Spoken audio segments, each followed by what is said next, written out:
projeto de educação à distância da Escola de Contas e Gestão do Tribunal de Contas do Estado do Rio de Janeiro está com as inscrições abertas para o curso sobre Política Nacional de Resíduos Sólidos. Com o avanço das tecnologias, cada vez menos é preciso sair de casa ou deixar o local de trabalho para estudar. É sobre isso que eu converso com Paula Nazaré, diretora da Escola de Contas e Gestão do TCE Rio de Janeiro, e Raquel Vergara, assessora da Direção-Geral da ECG. Sejam bem-vindas ao TCE Notícia. Obrigada. Bom, com essa correria aí do dia a dia, né, as pessoas acabam não tendo tempo para estudar, e a educação à distância, sem dúvida nenhuma, pode ser uma saída, né, Paula? Foi pensando nisso que vocês criaram esse projeto de educação à distância da ECG? Foi pensando nisso, principalmente a questão do tempo é uma variável chave, uma variável fundamental para esse projeto, porque, como você bem colocou, não só o tempo das pessoas hoje é escasso para virem à escola e poderem participar, todo mundo é muito exigido, né? A nossa vida, a tecnologia, por um lado, ela nos ajuda, por outro lado, ela acaba roubando muito o nosso tempo, porque a gente já acorda conectado, fica o dia inteiro conectado, então o tempo é o nosso bem mais escasso agora. E a tecnologia também propicia que a gente possa exercer outras atividades sem precisar do deslocamento físico, que também rouba tempo. A gente tem um problema de mobilidade urbana, um problema de deslocamento. A Escola de Contas e Gestão, ela oferece capacitação para servidores do Estado do Rio de Janeiro, de todos os órgãos do Estado, e para servidores dos municípios sob a jurisdição do tribunal, que são os 91 municípios no interior. Então, a gente tem muitos alunos que são de municípios distantes, que têm que fazer um longo deslocamento, e isso envolve também custo de pernoite, custo de transporte, de hospedagem, de alimentação, enfim. Fatores que, principalmente num contexto de crise, como a gente está vivendo agora, limitam a participação do servidor. Então, cada dia que passa, nós estamos sendo mais cobrados, mais exigidos e sentindo mais necessidade de ampliar esse projeto. Então, esse não é um projeto novo, é um projeto que a escola já vem trabalhando há algum tempo, porque a gente considera o nosso maior desafio hoje o oferecimento das atividades à distância. É trabalhoso, ele representa uma redução de custos no longo prazo, mas no curto prazo, num primeiro momento, é um investimento muito grande que tem que ser feito. Sem dúvida. Imagino que tenha videoaulas, né? Isso, e a capacitação das pessoas para trabalharem com educação à distância, os próprios professores, a equipe da escola, né, todas as pessoas que estão envolvidas de uma forma ou de outra nesse projeto, e a questão tecnológica também, que é um outro desafio muito importante. Então, o projeto veio nascendo dessa necessidade, dessa identificação, e a gente veio construindo isso em etapas ao longo do tempo, né? E como é que foi feita essa preparação do corpo docente e da equipe técnica do TCE para lidar aí com as aulas à distância? O importante destacar primeiro é que o ensino à distância ele exige uma equipe multidisciplinar. Então, nós temos um corpo tanto de docentes que foram preparados, quanto de tutores, assim como a própria equipe da escola. Ela é composta por uma série de profissionais que trabalham nesses materiais. E esses profissionais eles precisam estar em constante qualificação. Então, como a Paula falou, é um longo processo e ainda será muito longo. A gente, inclusive, estava participando hoje de uma capacitação no uso de tecnologias que podem nos ajudar.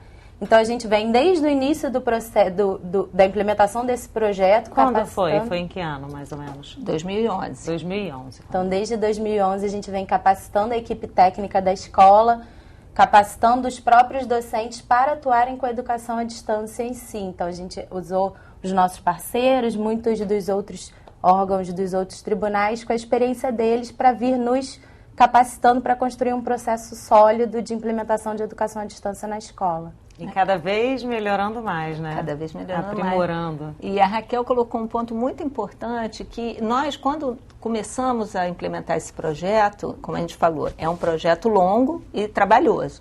E não foi feito de uma forma isolada, porque a pressão pela educação à distância, a demanda pela educação à distância, ela é geral para todas as instituições de ensino hoje. A gente tem um aumento muito grande da procura e da oferta de curso à distância. E os tribunais de contas, a nossa Escola de Contas e Gestão, vem contando com apoio integral da direção do tribunal, né, dos nossos conselheiros, do Conselho Deliberativo, nos apoiam muito nesse projeto, porque eles estão sensíveis para a importância desse projeto para alavancar ainda mais o alcance das ações do tribunal. E a gente vem fazendo isso em parceria, em colaboração com as outras unidades de educação dos outros tribunais de contas do Brasil. Legal porque tem essa troca, né? Exatamente. Sem precisar sair do lugar. Isso, e dentro mesmo da rede, a gente já se beneficia muito da tecnologia, de coisas à distância. As melhores práticas. As melhores práticas. Então, a gente tem trocado muito, aprendido muito com os parceiros. Inclusive, nós fizemos até uma experiência de formação conjunta, assim, uma turma fazer formação de pessoas de várias escolas, de vários tribunais, uma turma mista, assim, com alunos de todos os tribunais de contas, para se capacitarem em design instrucional, em questão pedagógica para os cursos à distância. O uso do Moodle, que é a plataforma de educação à distância que a escola escolheu para usar, que é a mais amplamente divulgada e utilizada nessa questão de ensino à distância. Isso. Então, a gente vem fazendo isso de uma forma colaborativa, conjunta, que dá muita solidez ao nosso projeto. Quais foram as principais etapas percorridas aí para o funcionamento efetivo do projeto de educação à distância, Paula? Bom, para começar, como eu falei, a gente optou por fazer de uma forma a construir um projeto que fosse bem sólido e desenvolvido com recursos próprios da escola. Porque a gente não queria, Marcela, e a Raquel tem acompanhado desde que ela veio trabalhar com a gente esse processo, a gente não queria ficar na dependência de um contrato, de uma empresa externa, que a gente tem que contratar, que a gente tem que pagar. A gente queria fazer isso com os nossos próprios recursos, nosso próprio conhecimento. Então, a gente vem fazendo esse processo desde 2011, primeiro, como a gente falou, capacitando o corpo técnico, capacitando os professores, participando junto com os outros tribunais de contas desse processo. E aí a gente lançou em 2013 o primeiro curso, que foi um projeto piloto com um professor que é da nossa escola e que já tinha experiência em dar curso à distância fora. Então, ele já vinha com certo conhecimento, que a gente queria testar, ver se o nosso ambiente virtual funcionava, que tem um problema de política de informação do tribunal, né? De segurança. Então, a gente não pode ter muita gente acessando ao mesmo tempo. Enfim, a gente queria testar a questão tecnológica e a questão pedagógica. Então, aos poucos, a gente começou a expandir a oferta de cursos. E aí a gente passou para a segunda etapa do projeto, que foi montamos um núcleo dentro da escola de acompanhamento permanente das ações desse programa de educação à distância.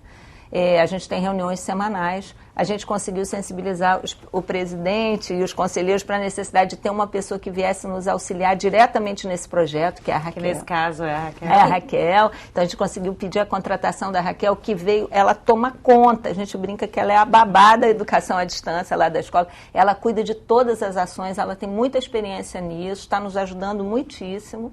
E a gente também conseguiu a contratação, fazer licitação, né, por meio de licitação, de duas empresas.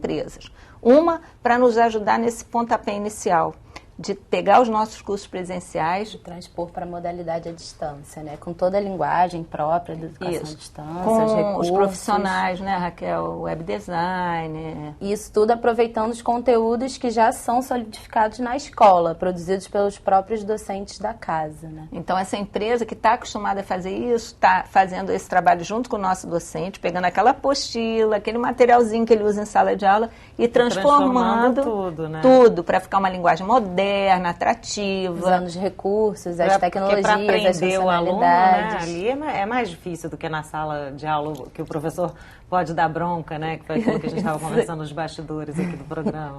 Isso mesmo. Você precisa usar diversos recursos de interação para manter aquele aluno sempre presente naquele ambiente de educação, né?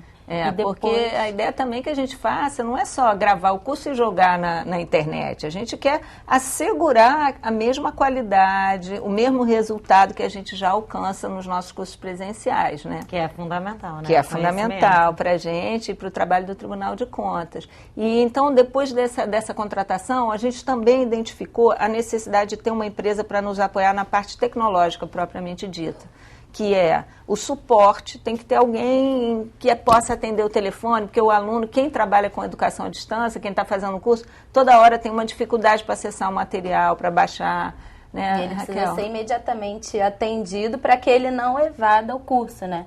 Porque o número de evasão é grande ainda, né? É um grande desafio a ser superado, e por isso essa nossa preocupação em estar sempre dando os recursos necessários para que ele se mantenha ali. Então, a resposta às dúvidas, o material, os docentes, o apoio do tutor, tudo isso é uma preocupação e é um arcabouço da educação à distância em si, que a escola adotou, né?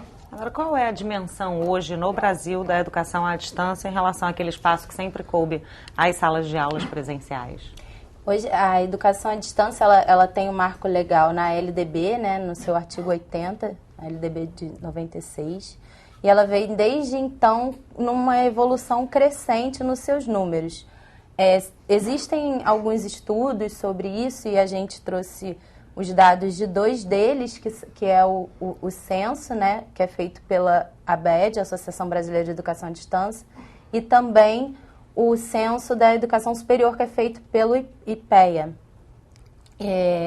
E esses dados mostram que de 2000, que foi o último censo, 2014 para 2013, houve um aumento de 20% em relação às matrículas nas universidades privadas e 16% nas universidades públicas. Então, ela vem tendo um aumento.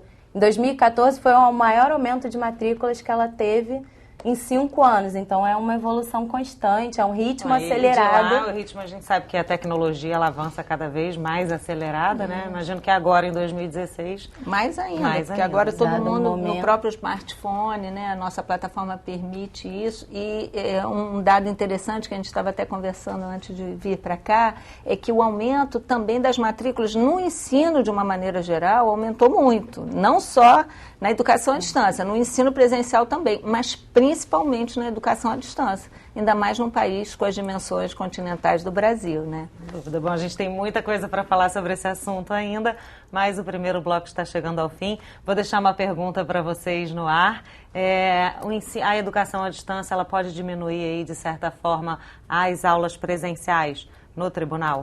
Bom, é depois do intervalo. Agora vamos chamar um breve intervalo. Não saia daí que a gente volta já já.